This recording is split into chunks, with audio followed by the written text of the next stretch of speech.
നമസ്കാരം.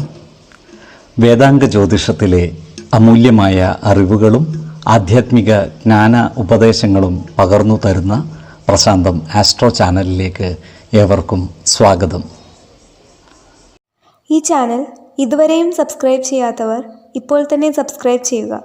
നോട്ടിഫിക്കേഷൻ ലഭിക്കുന്നതിനായി bell button അമർത്തുമല്ലോ.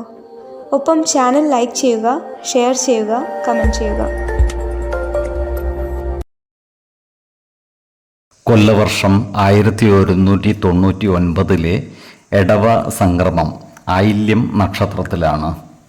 Edavam 1-ാം തീയതിയിലെ ഗ്രഹനില അനുസരിച്ച് മേടം രാശിയിൽ ബുധനും ശുക്രനും, എടവത്തിൽ സർവേശ്വരകാരകനായ വ്യാഴവും ആദിത്യനും, കർക്കിടകത്തിൽ ഗുളികനും, ചിങ്ങം രാശിയിൽ ചന്ദ്രനും, കന്നിയിൽ കേതുവും, കുംഭം രാശിയിൽ ശനിയും, മീനത്തിൽ കുജനും രാഹുവും സ്ഥിതി ചെയ്യുന്നു. തൃക്കേട്ട നക്ഷത്രത്തിൽ ജനിച്ചവർക്ക് എടവമാസം പൊതുവെ ഗുണഫലങ്ങൾ കൂടിയിരിക്കും. ഈ നക്ഷത്രക്കാർക്ക് കർമ്മ മേഖലയിൽ കാര്യങ്ങൾ അനുകൂലമാണ്. ഈ നക്ഷത്രക്കാരായ കച്ചവടക്കാർക്ക് വരുമാന വർധനവ് ഉണ്ടാകുന്നതാണ്. പ്രത്യേകിച്ചും ഇരുമ്പ്, സിമൻറ്റ് തുടങ്ങിയ കെട്ടിട നിർമ്മാണ സാമഗ്രികൾ വിൽപ്പന നടത്തുന്നവർക്ക് കച്ചവടത്തിൽ നല്ല പുരോഗതി ഉണ്ടാകുന്നതുമാണ്. നല്ല സാമ്പത്തിക നേട്ടം കൈവരിക്കുവാൻ ഇവർക്ക് സാധിക്കുന്നതുമാണ്. എന്നാൽ സാമ്പത്തിക കാര്യങ്ങൾ കൈകാര്യം ചെയ്യുമ്പോൾ വളരെയധികം ശ്രദ്ധ പുലർത്തേണ്ടതുമാണ്. കലാരംഗത്ത് പ്രവർത്തിക്കുന്നവർക്ക് കാര്യങ്ങൾ വളരെ അനുകൂലമാണ്. നൂതന കലാസൃഷ്ടികളിലൂടെ ജനമനസ്സുകളുടെ അംഗീകാരം നേടിയെടുക്കുവാൻ സാധിക്കുന്നതുമാണ്.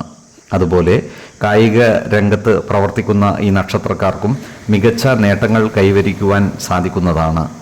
ജില്ലാതലത്തിലും സംസ്ഥാന തലത്തിലും നിരവധി അംഗീകാരങ്ങൾ ഇവരെ തേടിയെത്തിയാൽ അതിൽ അത്ഭുതപ്പെടുവാനുമില്ല. വാഹനങ്ങളുമായി ബന്ധപ്പെട്ട് പ്രവർത്തിക്കുന്ന ഈ നക്ഷത്രക്കാർക്കും സാമ്പത്തിക നേട്ടം കൈവരിക്കുവാൻ സാധിക്കുന്നതാണ്. മോട്ടോർ വാഹനങ്ങൾ റിപ്പയർ ചെയ്യുന്ന സ്ഥാപനങ്ങൾ നടത്തുന്ന ഈ നക്ഷത്രക്കാർക്ക് നല്ല പുരോഗതി കൈവരിക്കുവാൻ സാധിക്കുന്നതാണ്. കുടുംബത്തിൽ അപ്രതീക്ഷിതമായ ചില സംഭവ വികാസങ്ങൾ വന്നുചേരുവാനിടയുണ്ട്. കാർഷിക രംഗത്തു നിന്നുള്ള ആദായം കുറയുവാനിടയുണ്ട്. അതിനാൽ പുതിയ വിളവുകൾ കൃഷി ചെയ്യുമ്പോൾ ജാഗ്രത പാലിക്കുന്നത് ഗുണകരമായിരിക്കും. കാലാവസ്ഥാ വ്യതിയാനത്തിനനുസരിച്ചുള്ള കൃഷി രീതികൾ അവലംബിക്കുന്നതാണ് ഉത്തമം. 1, 12, 29 തീയതികൾ അനുകൂലമാണ്. ഈ നക്ഷത്രക്കാർ ജനിച്ച സമയത്തെ അടിസ്ഥാനമാക്കിയുള്ള ജാതകത്തിലെ ലഗ്ന രാശിയുടെയും ലഗ്ന അധിപന്റെയും സ്ഥിതിയും ശുഭ-പാപ ഭാവങ്ങളുടെ സ്ഥിതിയും ഓരോ രാശിയിലെയും ഗ്രഹങ്ങളുടെ സ്ഥിതിയും അനുസരിച്ച് ഇവരുടെ പൊതുഫലത്തിൽ ഏറ്റക്കുറച്ചിലുകൾ ഉണ്ടാകുവാനിടയുണ്ട്. കുടുംബ ദേവതകളെയും ഇഷ്ടദേവതകളെയും ഉപാസിക്കുന്നത് ഇവർക്ക് ആയുരാരോഗ്യ സൗഖ്യമേകും. ഇഷ്ടദേവതാ മന്ത്രം 108 തവണ ദിനംതോറും ലിഖിത ജപം ചെയ്തു വരുന്നത് ഇവർക്ക് സർവ ഐശ്വര്യങ്ങളുമേകും. നല്ല വ്യക്തി സാധനകളോടെയും ഉപാസനകളോടെയും മുന്നേറിയാൽ സർവേശ്വരാനുഗ്രഹത്താൽ ഇവരുടെ സർവകാര്യങ്ങളും മംഗളകരമാകും. നന്ദി, നമസ്കാരം. ജ്യോതിഷരത്നം പ്രശാന്ത് കണ്ണോം.